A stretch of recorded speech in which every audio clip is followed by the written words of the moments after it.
Gibran Khalil Gibran, também conhecido simplesmente como Khalil Gibran, foi um ensaísta, filósofo, prosador, poeta e pintor de origem libanesa. Seus escritos, cheios de profunda e simples beleza, além de muita espiritualidade, alcançaram a admiração do público de todo o mundo. Gibran nasceu em 6 de janeiro de 1883, em Sharm, nas montanhas do Líbano. Ele tinha 8 anos de idade, quando um dia um temporal se abateu sobre sua cidade. Gibran, então, olhou fascinado para a natureza em fúria e, estando sua mãe ocupada, abriu a porta e saiu a correr com os ventos. Quando a mãe, apavorada, o alcançou, logo lhe repreendeu.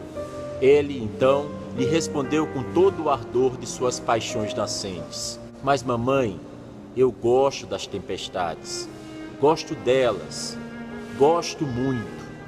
Um de seus livros em árabe seria depois intitulado Temporais. Em sua relativamente curta, porém muito frutífera existência, pois que viveu apenas 48 anos, Khalil Gibran produziu obra literária acentuada e artisticamente marcada pelo misticismo oriental, que alcançou popularidade em todo o mundo. Sua obra, acentuadamente romântica e influenciada por fontes de aparente contraste, como a Bíblia, Nietzsche e William Blake, trata de temas como o amor, a amizade, a morte, a natureza, dentre muitos outros.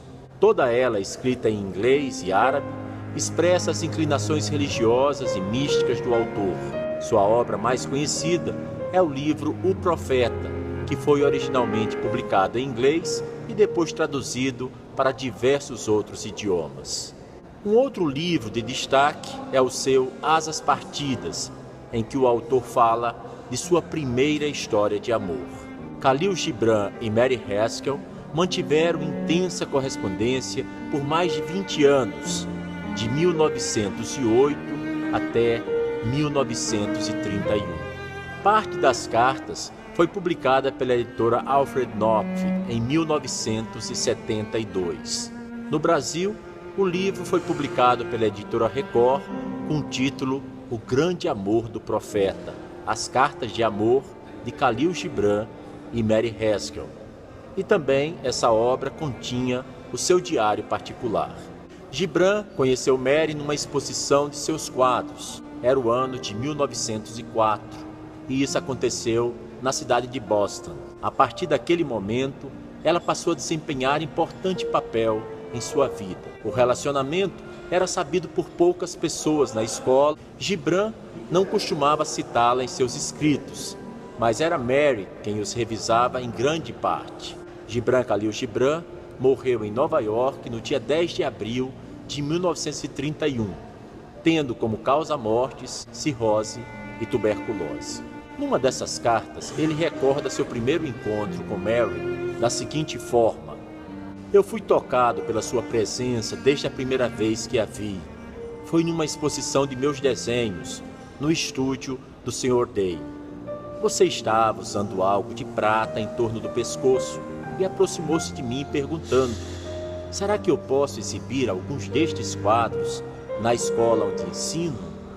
Eu concordei, e na medida em que conversávamos, sentia-me melhor e melhor. Em outra carta, Gibran escreveria: "Ficamos amigos, e um dia você me perguntou se eu precisava de dinheiro para ir a Paris. Até aquela data, sempre tinha recusado esse tipo de ajuda, mas você me disse algo sobre o dinheiro que eu nunca vou esquecer, que o dinheiro é impessoal, que não pertence a ninguém, apenas passa por nossas mãos, que o dinheiro não é uma posse, mas uma responsabilidade, e cabe a nós dar-lhe o destino certo." Gibran não vinha de família rica e se manter nos Estados Unidos era para ele um grande desafio. Como pintor, ainda era um desconhecido e sempre muito dificilmente conseguia vender algumas de suas telas a óleo. Já Mary Haskell vinha de uma família rica, opulenta. Sua irmã era dona de uma escola particular. Por essa época, ela lhe ajudava financeiramente de uma forma regular. Agora, alguns trechos das cartas de Gibran para Mary, com os meus comentários em seguida. 10 de novembro de 1911. Existe uma velha canção árabe que começa assim: só Deus e eu mesmo podemos saber o que se passa em meu coração. Hoje, depois de ler tudo que você tem me escrito, eu poderia acrescentar: só Deus, eu e Mary podemos saber o que se passa no meu coração. Eu gostaria de abrir meu peito, tirá-lo dali e carregá-lo em minhas mãos, para que todos pudessem ver.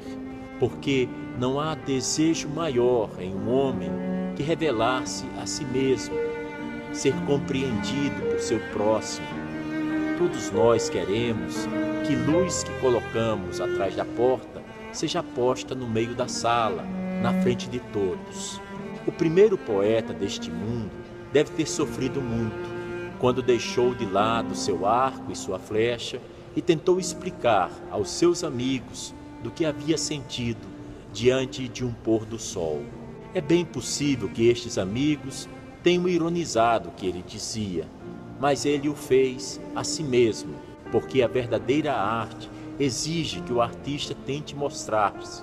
Ninguém pode conviver sozinho com a beleza que é capaz de perceber. E quanto a nós dois, que buscamos o absoluto e que construímos um jardim usando a nossa própria solidão, a vida nos deixou a imensa paixão para aproveitar cada instante com toda a intensidade. Como vimos, aqui já encontramos uma firme conexão entre o amor romântico, que pode existir entre um homem e uma mulher, e que nesse caso iria se mostrar profundamente influenciado pelo amor sagrado, divino, uma relação amorosa que absorve as preocupações e as angústias de cunho espiritual. Em 10 de março de 1912, Gibran escreveu a Mary o seguinte: Mary, minha adorada Mary, em nome de Deus, como você pode achar que me está dando mais sofrimento que alegrias? O que fez com que pensasse desta maneira? Ninguém sabe direito qual é a fronteira entre a dor e o prazer. Muitas vezes eu penso que é impossível separá-los. Mary, você me dá tanta alegria que ela chega a doer, e você me causa tanta dor que eu chego a sorrir. Pois bem, nessa época, Gibran contava apenas 29 anos de idade. O tema da dor e do prazer, da tristeza, da alegria, dos contrastes que cercam as mais bonitas emoções humanas, seria então assunto permanente de toda a sua produção literária. Em 25 de dezembro de 1912, Gibran escreveu: não posso planejar minhas horas de sono, de trabalho ou de exercício, Mary. Sempre ouvimos falar que todos são capazes de acordar, tomar chá e ir para a cama num determinado horário, todos os dias, e se orgulham dessa disciplina. Para mim, essa gente está vivendo apenas o mesmo dia sempre. Eu preciso deixar que aconteçam as coisas que precisam acontecer. Então é necessário estar aberto para o inesperado. Eu sou diferente a cada dia que passa. E quando tiver 80 anos, espero ainda estar experimentando mudanças internas e externas. Se chegar a esta idade, não vou ficar pensando nas coisas que já fiz, porque quero usar cada porção de vida que ainda resta. Não posso planejar nada de importante, só pequenas coisas. Quem planeja o que é importante, transforma tudo em pequenas coisas. Como sabemos, Gibran não chegou a atingir 80 anos de idade. Ele morreu novo, beirando os 50.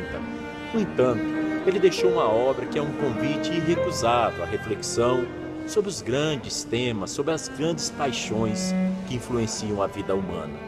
Havia em Gibran uma sede de viver, e de viver cada gota de vida, de deixar sua marca no tempo, com todas as angústias e inquietações, como aquele menino que um dia, armado de coragem, tomou o impulso, deixou a segurança da casa e de peito aberto se dispôs a beber a tempestade. Em 30 de outubro de 1913, ele escreveu: apenas uma metade minha está aqui em Boston. Gostaria de tomar o trem para Nova York e vê-la com meus próprios olhos. Você não precisaria falar, nem mesmo sorrir. Estar ao seu lado me faz sentir um homem completo. Pois bem, este pequeno trecho de uma carta guarda certa similitude com as palavras de fogo de Santa Teresa d'Ávila, quando ela afirmou, em momento de puro êxtase místico: Deus só me basta. Gibran se sentia seguro com Mary, porque, de certa forma, ela lhe completava. Se ele era um navio em alto mar, ela era, para ele, o seu porto seguro, o lugar aonde voltar em paz e em segurança. Se ela o protegia do mundo e seus temores, também é verdade que não conseguia protegê-lo de si mesmo, de seu desejo de ser feliz por inteiro, saboreando tudo o que a vida poderia lhe oferecer. Em 3 de maio de 1914, ele escreveu: Mary, as bênçãos do domingo que passamos juntos ainda permanecem na minha alma. Eu já revivi milhares de vezes as horas que estivemos lado a lado. Repeti sem parar as palavras que você me dizia, e cada vez que fazia isto, parecia que as entendia melhor. Quando ouço sua voz, a doçura e a realidade da vida reaparecem. Cada vez que abro minha boca para responder algo, sinto-me estranhamente lúcido e confiante. Você é capaz de fazer com que eu coloque minha mão na parte mais brilhante e luminosa de mim mesmo. Vimos aqui a luta por se descobrir, por se revelar em sua mais completa nudez mística espiritual. Gibran Khalil Gibran entende de forma apaixonada e muito lúcida os versos do grande poeta Sufi: Conhece-te a ti mesmo e terás conhecido a Deus. Existe um quê na história de amor de Gibran e Mary que os conecta quase que instantaneamente aos grandes encontros amorosos de almas e corações apaixonados ao longo dos milênios. Laili e Majnun, Romeu e Julieta, Tristão e Isolda, Abelardo e Heloísa. Isso apenas para citar alguns casais. Em 24 de maio de 1914, Gibran escreveu: Pense, Mary, se estivéssemos caminhando por um belo campo, num dia lindo, quente, e de repente fôssemos colhidos por uma tempestade no meio do passeio. Que maravilha seria!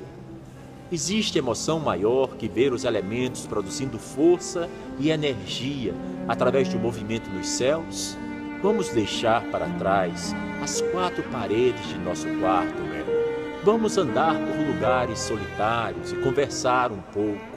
Eu só posso entender a mim mesmo quando comento algo com você. Eu já disse isso antes e repetirei sempre. O sentimento dos extremos, dos contrastes, ficam em alto relevo. Há um tempo, Gibran expressa desejo de serenidade, e há outro, ele se arma de ambiguidade, deseja um mergulho profundo, em vez da tranquilidade da superfície do lago.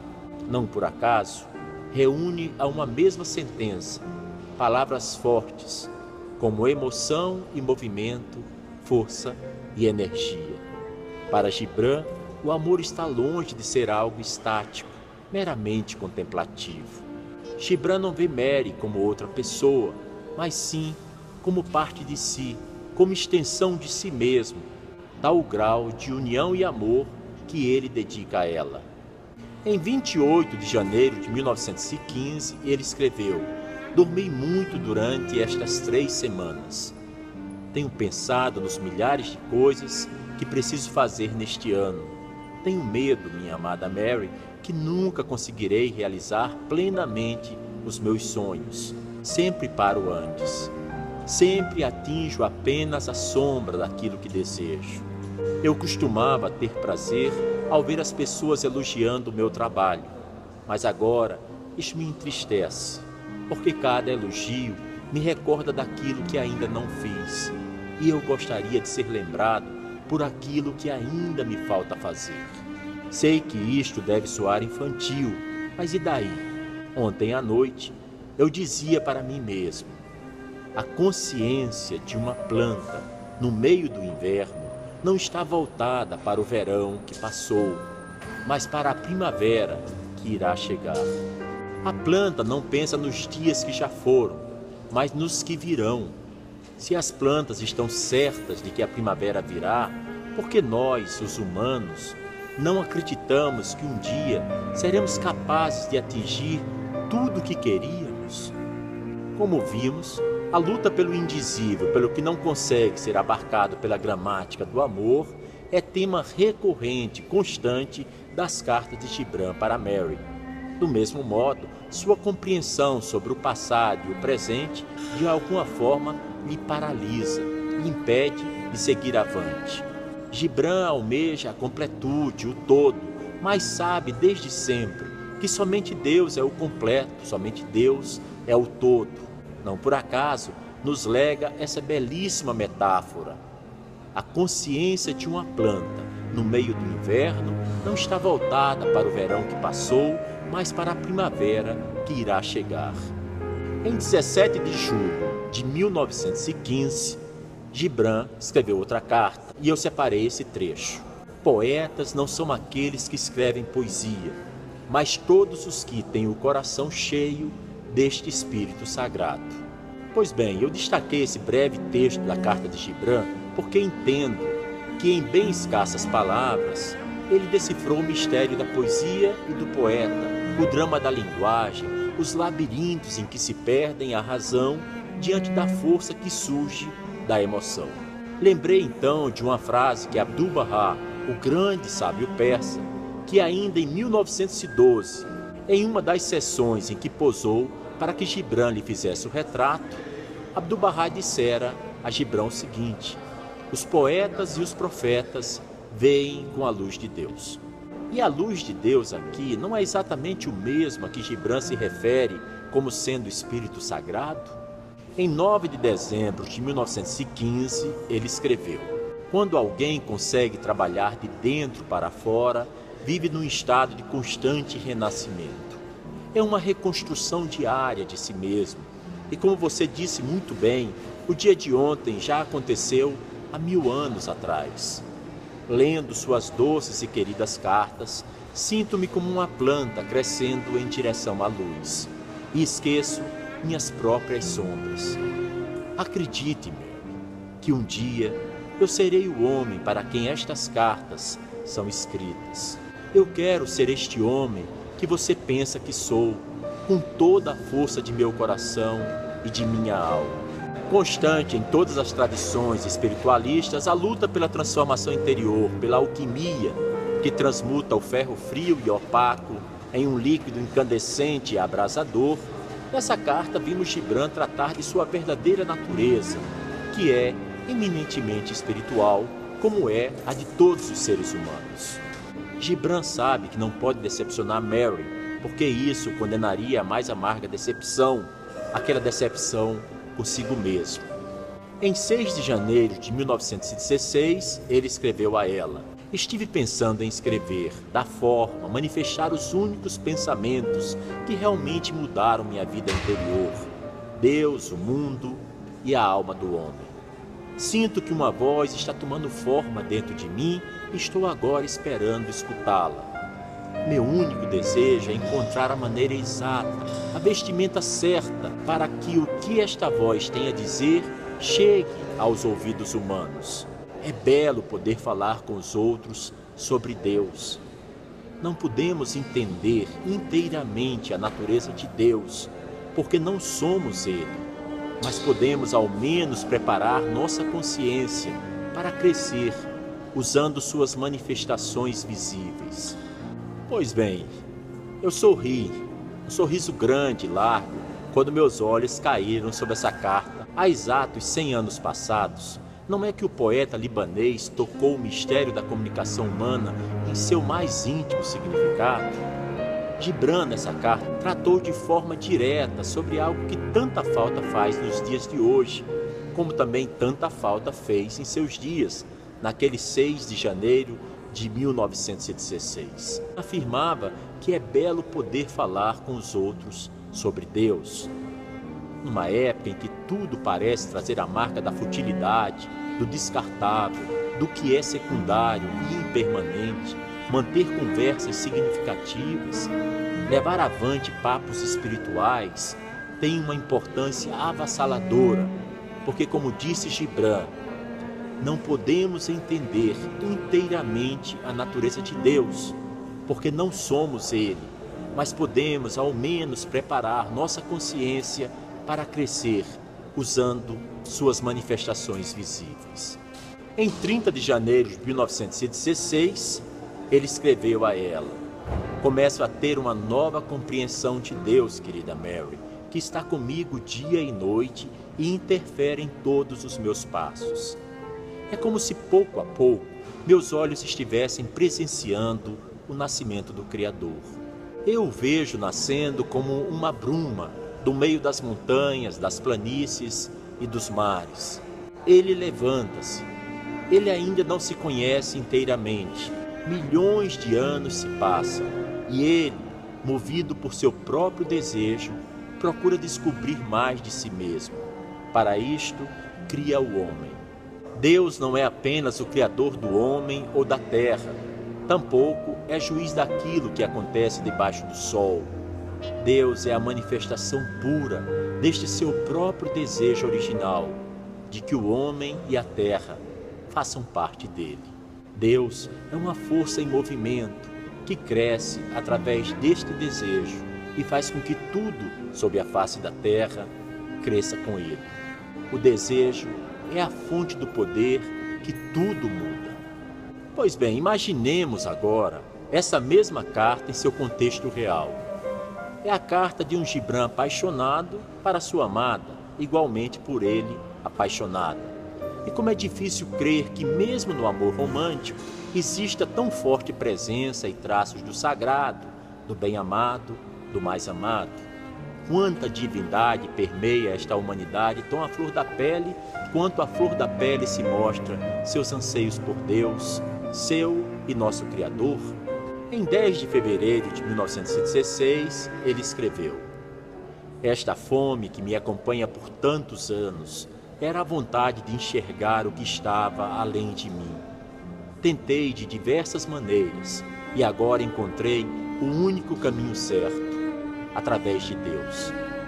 A alma procura Deus, como o ar quente busca as alturas e os rios correm para o mar.